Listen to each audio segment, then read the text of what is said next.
देश के बीच में होकर चलूंगा। आपको समझ में आ गया? जितने लोग देख रहे हैं, आपके घर में चलेगा आज से परमेश्वर आधी रात को। याद रखना, कह रहा है कि ये वचन ऐसे नहीं बोल रहा हूं, यहां पर लिखा है, कह रहा है अगर आपकी जॉब नहीं लग रही, आधी रात को बैठ जा, कोशिश कर, आधी रात को आपके बीच में चलेगा और आपकी प्रार्थना को उत्तर देकर जाएगा। कह रहा है आधी रात को बैठ जा प्रार्थना करने के लिए। कह रहा है कि बैठ जा, कह रहा है 4 घंटे अगर आधी रात बैठ सकता। आधी रात का मतलब बताता हूँ, 11 से 2 भी शुरू कर सकते हो आप, या फिर आप 12 बजे के बाद भी शुरू कर सकते हो। आप 10 से 1 बजे तक, 2 बजे तक भी कर सकते हो। मैं कह रहा हूं जो लोग बैठते हैं प्रार्थना में, कह रहा है कि वहां लिखा आधी रात के लगभग, आधी रात के लगभग, पूरा टाइम नहीं बताया उसने, इसलिए मैंने आपको टाइम अलग अलग दिए। कह रहा कि आधी रात के लगभग मैं मिस्र देश के बीच में होकर चलूंगा। इसका मतलब परमेश्वर, मिस्र क्या बोल रहा हूं मैं? मिस्र वो जो अन्य जाति लोग थे, मिस्र वो जहां पाप था, मिस्र वो जहां पर लोग परमेश्वर पर विश्वास नहीं करते थे, मिस्र वो जो कह रहा लोगों को दुख देता था, मिस्र वो जो लोगों की कह रहा के एक्सीडेंट करता, शराब पिलाता, नशे करता, मिस्र वो देश था जहां पर पाप की नगरी थी। लेकिन उनके बीच में परमेश्वर चला, क्यों? क्योंकि इजरायली लोग थे, वहां पर प्रार्थना करने वाले लोग थे, रिलेशन बनाने वाले लोग थे, उसके साथ आज्ञाकारी वाले खुंटे पर बंधे हुए थे। पहले फिरौन के खुंटे पर संकल के साथ बंधे हुए थे, लेकिन जिस दिन मूसा आया उनकी जिंदगियों में, उस दिन से उसने उनको इजरायलियों के खुंटे पर जोड़ना शुरू कर दिया। मैं आपको बता रहा हूं, जिस दिन से मैं पंजाब में आया, मैंने लोगों को इजराइल के परमेश्वर के खुंटे पर जोड़ना जरूर शुरू कर दिया। मैं कह रहा हूं पूरी दुनिया जानती है इस बात के लिए, जो मेरी बात पर विश्वास करता है उसका काम परमेश्वर करता है। याद रखना कि जब आप जुड़ते हैं तो पवित्र आत्मा काम कर रहा है। यहां पर कह रहा है मैं आपको सीक्रेट दे रहा हूं कि आप इस तरीके से प्रार्थना करेंगे, आप सुखी होंगे, मेरे चर्च में पैर रखेंगे, आपकी गवाहियां आएंगी। कह रहा है यहाँ पर आधी रात के लगभग मिस्र देश के बीच में होकर चलूंगा। इसका मतलब कह रहा है कि आपके ऑस्ट्रेलिया में, इन कनाडा में, न्यूजीलैंड में, कहीं से फिजी में, यूएसए में, आप कहीं से मुझे देख रहे हैं, आधी रात को होकर मेरा परमेश्वर चलेगा और आज रात से आपके काम बनाना स्टार्ट करेगा। जिस दिन आप फैसला ले लेंगे, जिस दिन आप खुंटे पर बंधने लगेंगे, उस दिन आवाज लगाएगा यीशु मसीह, कहेगा चाहे दुनिया की नजर में इनको गधा बोलता हो, आपको कोई आपको कहता हो तू गधा है, तू बेकार है, तू कुछ नहीं करता अपनी जिंदगी में, आपके माँ बाप के परिवार, आपके रिश्तेदार, आपकी बहू बोलती हो, लेकिन परमेश्वर कहेगा कि आपको कहेगा मुझे यही गधा चाहिए, इसको ले आओ। यीशु मसीह ने इजराइल पर बैठ के गधे की सवारी किया, आपकी भी सवारी कर सकता है। निर्गमन के 11 के 7 में भी लिखा, कह रहा है कि फिर मिडनाइट प्रेयर करने के बाद जब मूसा को कहा, कह रहा उसके बाद देखो कितनी बड़ी बात कही परमेश्वर ने, क्योंकि वो डरे हुए थे। वो कह रहे थे कि मुझे कोई हो सकता है, कोई मेरे पीछे कोई कोर्ट केस ना कर दे, मुझे कोई जेल ना डाल दे, मुझे कोई मार ना दे, मुझे कोई कुछ ना कर दे, फिरौन की सेना ना मार दे। आज हो सकता है आप डरे हुए हो, कोई बीमारी से, कर्जे से, परेशानियों से, तंगी से, आर्थिक तंगी से डरे हुए हो, आप अपने हालातों को देखकर डरे हुए हो, अपनी बीमारियों, समस्याओं से डरे हुए हो। लेकिन परमेश्वर ने इजरायलियों को कैसे समझाया, उसको कहा, कह रहा जितने भी कोशिश करते हैं आज से, जितने भी आज से प्रार्थना करने का फैसला लेंगे, ये फैसला आपको लेना है। कह रहा कि आपके ऊपर मुसीबतें आए, दुख आए, प्रॉब्लम आए, लेकिन आपको गिरगिट की तरह रंग नहीं बदलना। आपको उस समय में परमेश्वर के सामने बोल्ड कर रहना है कि परमेश्वर कि मैं तो तेरे आज्ञाकारी खुंटे पर बंध गया हूं, तू मुझे खाना दे या ना दे, मैं तो बैठा हूं। क्योंकि वो ऊपर वाला अगर पक्षियों को खाना दे सकता है, तो कह रहा किसान अगर पशु को खाना दे सकता है, तो आप भैंस को खाना दे सकता है, आपको परमेश्वर नहीं देगा क्या? क्योंकि आप उसके जन है। लिखा यहां पर इजरायलियों के विरुद्ध परमेश्वर ने उस दिन फैसला ले लिया।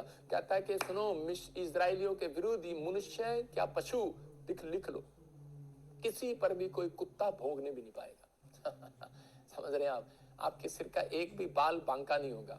आप डोंट वरी, डरना नहीं है। हो सकता है आपको किसी कारणवश डाल दिया हो, झूठा केस डाल दिया, आपको जेल में डाल दिया हो, आपको यूपी में प्रचार करने ना दिया जा रहा हो, आपको कहीं भी, लेकिन कानून है, आप धर्म का प्रचार कर सकते हैं, लेकिन आप किसी के खिलाफ नहीं बोल सकते।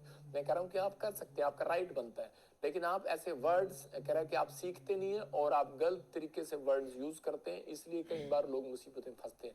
मैं उन लोगों के लिए कह रहा हूं, कह रहे यहाँ पर क्लियर लिखा, इसलिए कह रहा है कि मिडनाइट प्रेयर कर, कह रहा प्रार्थना करने से पहले, कहीं जाने से पहले, कह रहा है प्रार्थना कर, मिडनाइट प्रेयर कर। परमेश्वर ने बड़ी कंपनी बनाने से पहले, एक टीम बनाने से पहले आधी रात प्रार्थना किया और तब 12 चेलों का चुनाव किया। आज बड़ी मिनिस्ट्री खोलने से पहले लोग प्रार्थना नहीं करते, बड़ी मिनिस्ट्री खोलकर बैठ जाते हैं, बड़ी कंपनियां खोलकर बैठ जाते हैं, बड़े बड़े बिजनेस खोलकर बैठ जाते हैं। आप अपनी फैमिली के साथ बैठो भाई साहब, किसी को लेने की जरूरत नहीं है। आप अड़ोसी पड़ोसी को लोगे, उसको ज्यादा प्रार्थना करने आती है, आप फेल हो जाओगे। जितनी भी आती है, आप अपने परिवार को लो, कोशिश करो। आपकी पत्नी को नींद आ रही है, आपके बच्चों को नींद आ रही है, डोंट वरी, कोई बड़ा काम करना है बैठ जाओ और इसी समय प्रार्थना करो। परमेश्वर आज रात के बाद कहता है एक भी कुत्ता भौंकने नहीं पाएगा, एक भी नौकरी तेरे हाथ से जाने नहीं पाएगी, एक भी कह रहा है कि कोर्ट केस तेरे ऊपर लगने ना पाएगा। परमेश्वर आपकी जिंदगी में काम करेगा।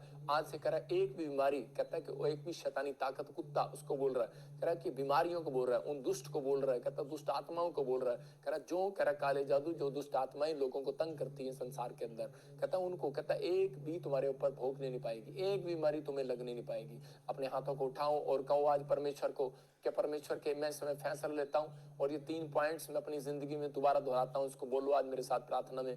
आज कहूँ कि परमेश्वर मैं इस समय पवित्र आत्मा जी तेरे चरणों में आता हूँ और इस समय विनती करता हूँ तुझसे कि मेरे परमेश्वर के तू मेरी जिंदगी में कार्य कर। पवित्र आत्मा जी आज जितने आपके पीछे चलने के लिए तैयार हैं परमेश्वर, में आज से पवित्र आत्मा में इन लोगों की जिंदगियों में आशीष को देता हूँ और इसी समय पवित्र आत्मा आज से ये चमकने पाए यीशु मसीह के नाम में। आज से इनके मिडनाइट प्रेयर मजबूत होने पाए यीशु मसीह के नाम में। जो विश्वास का रिलेशन बोलने पाए, अपने मुंह से पवित्र आत्मा की अच्छी बातें बोलने पाए और ये आज्ञाकारी खूंटे पर बन जाए, तो इसी समय परमेश्वर इनकी जिंदगियों में आशीषें रिलीज रिलीज रिलीज कर रिलीज कर रिलीज कर और ये तरक्की को देखने पाए यीशु मसीह के नाम में। आमीन।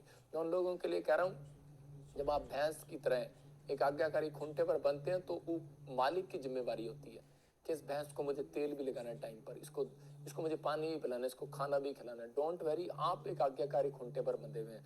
मेरे साथ मेरे पास 2 लड़के थे मेरे साथ जुड़े। वो बोले कि हमें प्रभु ने दर्शन दिया कि भाई तुम इस पास्टर के साथ रहोगे तो चमक जाओगे। तो उसी समय वो दोनों लड़के आकर मेरे पास पास्टर बन गए, जिसमें से एक का नाम राजकुमार, एक का नाम पास्टर अशोक। और आज भी पास्टर अशोक मेरे साथ, आज वो चमक गया है। आज वो प्रार्थना करता है, बड़े बड़े काम होते हैं, काम करता है परमेश्वर उसके द्वारा।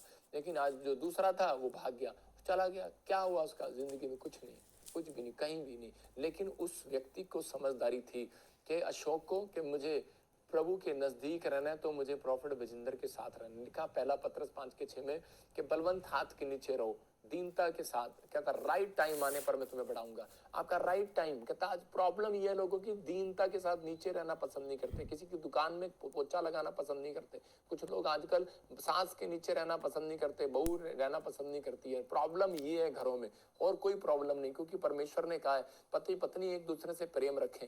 लेकिन आज पत्नी को पूछो तो पत्नी बोलती है कि इसने मेरे साथ ऐसे कहा था इसलिए मुझे गुस्सा